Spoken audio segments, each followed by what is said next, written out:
পবিত্ৰ ঈদ উল ফিতৰৰ পলক জনালোঁ আৰু জয়মংলা গাঁওবাসীৰ পৰাটো অলপ জনা হ'ল আৰু জয়মংলা গাঁৱৰ পৰা এই লাইটৰ পোহৰ আলোকসজ্জাৰে সজ্জিত কৰা হৈছে।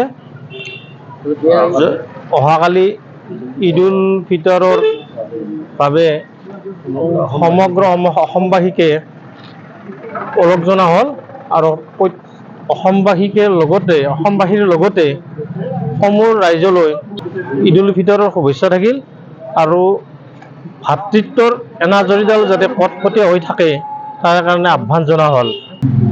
ভাতৃত্বৰ এনাজৰীডাল যাতে কটকটীয়া হয় তাৰে সমূহীয়া দোৱা হ'ব আৰু জয়মংলাবাসীয়ে লাইটৰ পোহৰে সমৰঞ্জক কৰি তোলা হৈছে। ঘৰত আনন্দ আৰু সম্পৰ্কৰ চমক বজাই ৰাখিবলৈ জৰুৰী হৈছে সকলো আনন্দময় মুহূৰ্তত মৰমৰ উপহাৰ দিয়াটো।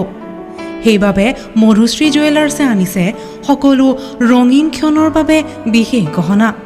হীৰাৰে হওক, সোণৰে হওক বা ৰূপৰে হওক, শ্ৰেষ্ঠ ডিজাইনছ আৰু হলমাৰ্কযুক্ত গহনাই ৰাখে সম্পৰ্কক নিখুঁত। তেনেহ'লে আজিয়ে আনক আনন্দ মধুশ্ৰী জুৱেলাৰ্ছৰ সৈতে। যোগাযোগ কৰক 7028000341 নাইবা ভিজিট কৰক LNB ৰোড, নলবাৰী, অসম।